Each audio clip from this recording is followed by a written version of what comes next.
Hello student, इस video में हम बात करेंगे नेक्स्ट क्वेश्चन की। जो आपका क्वेश्चन है, टैली में सिंगल स्टॉक व मल्टीपल स्टॉक आइटम का निर्माण कैसे किया जाता है। ओके, तो इसमें आपको बताना है कि सिंगल स्टॉक आइटम किस प्रकार बनाया जाता है एवं मल्टीपल स्टॉक आइटम को कैसे बनाया जाता है। तो सबसे पहले स्टॉक आइटम, सब आप स्टॉक सिंगल बनाएं अथवा मल्टीपल बनाएं, उससे कोई दिक्कत नहीं, लेकिन सबसे पहले स्टॉक आइटम की डेफिनेशन क्या होती है। तो स्टॉक आइटम की डेफिनेशन, जिस भी वस्तु को हम क्या करते हैं, खरीदते हैं, उस वस्तु का नाम लिखने के लिए इस स्टॉक आइटम का उपयोग या इस स्टॉक आइटम ऑप्शन का उपयोग किया जाता है। ठीक है, जिस भी वस्तु को हम क्या करेंगे, खरीदते हैं, बेचने के उद्देश्य से जिस वस्तु को खरीदा जाता है उस वस्तु का नाम देने के लिए इस ऑप्शन का उपयोग किया जाता है। अब जब हम इस स्टॉक आइटम ऑप्शन का उपयोग करके वस्तु को बनाएंगे तो उसमें सबसे पहले हमें क्या करना पड़ेगा। सबसे पहले ये जो स्टॉक आइटम ऑप्शन है, इस ऑप्शन में आने के लिए गेटवे ऑफ टैली विंडो से, ठीक है, गेटवे ऑफ टैली में हमें ऑप्शन मिलेगा कौन सा, इन्वेंट्री इंफॉर्मेशन का, इन्वेंट्री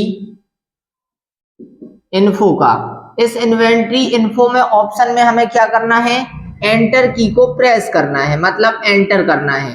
जब हम एंटर करेंगे तो हमारे सामने इन्वेंट्री इंफॉर्मेशन की विंडो आएगी, जिसमें हमें ऑप्शन मिलेगा दूसरा स्टॉक आइटम का। ओके, पहला ऑप्शन स्टॉक ग्रुप का होता है और दूसरा होता है स्टॉक आइटम का।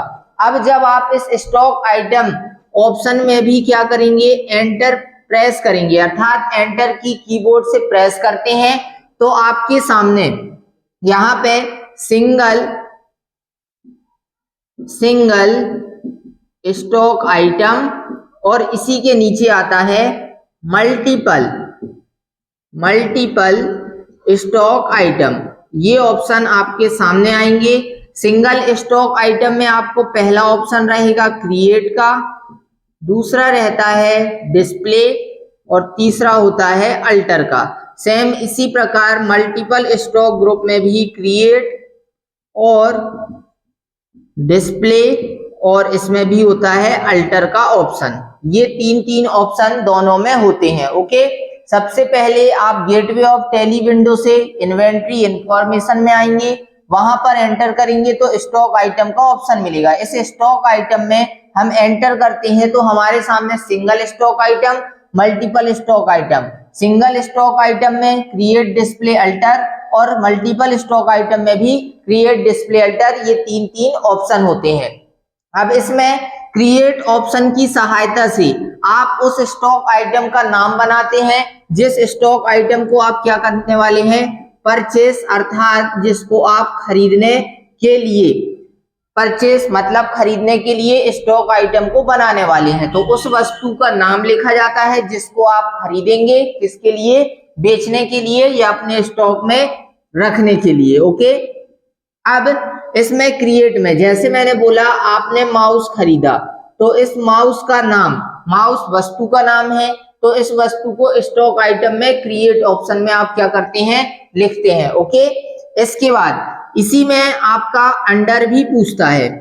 अंडर मतलब ये जो वस्तु है ये किस ग्रुप की है, तो इसमें आपको स्टॉक ग्रुप बताना होता है। जैसे इसमें मैंने बताया प्रोडॉट, अर्थात ये जो माउस है ये प्रोडॉट कंपनी का क्या है, प्रोडक्ट है, इसीलिए यहाँ पे उस वस्तु की कंपनी का नाम बताया जाता है। इसके बाद इसके नीचे यूनिट, अर्थात इसकी इकाई क्या है जिसमें किसी वस्तु को मापा जाता है, तो इसकी इकाई क्या हो जाएगी, पीस हो जाएगी। तो ये सारी चीजें स्टॉक आइटम विंडो के अंदर बताई जाती हैं। ठीक है, अब इसके बाद आप इसको एंटर एक्सेप्ट कर देंगे। कहने का मतलब, जब हम स्टॉक आइटम को बनाएंगे तो उस स्टॉक आइटम में सबसे पहले आइटम का नाम, अर्थात सामान वस्तु का नाम दिया जाता है, फिर उसका अंडर मतलब ये वस्तु किस कंपनी की है उसको देने के लिए यहाँ अंडर में प्रोडक्ट सेलेक्ट किया।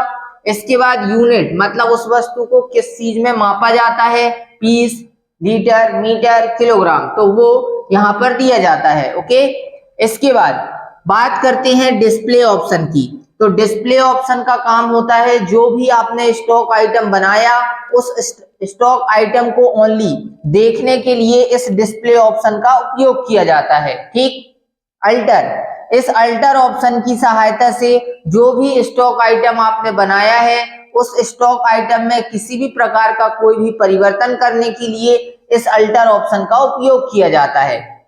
इसके बाद मल्टीपल स्टॉक आइटम में क्रिएट डिस्प्ले अल्टर, तो इसमें आप एक ही साथ अनेकों स्टॉक आइटम को एक ही बार पे अनेक स्टॉक आइटम को क्रिएट कर सकते हैं। यहाँ पे मल्टीपल का मतलब बहुत सारी, मतलब एक ही साथ एक से ज्यादा स्टॉक आइटम बना सकते हैं और सिंगल में केवल एक ही। ओके, यहाँ से आप बहुत सारे स्टॉक आइटम बना सकते हैं और डिस्प्ले में एक ही बार में आप विभिन्न स्टॉक आइटम को देख सकते हैं और अल्टर की सहायता से क्या कर सकते हैं, विभिन्न स्टॉक आइटम में एक ही साथ परिवर्तन को भी आसानी से कर सकते हैं। तो ये सभी कार्य स्टॉक आइटम से संबंधित ये सारे के सारे कार्य होते हैं। ओके, अब यदि बात की जाए कि हमें स्टॉक आइटम को क्या करना है, डिलीट करना है। ठीक है, तो जब हम स्टॉक आइटम जो हमारे द्वारा बनाया गया है वह गलत है तो उसे हमें क्या करना है, पूरी तरह से हटाना है।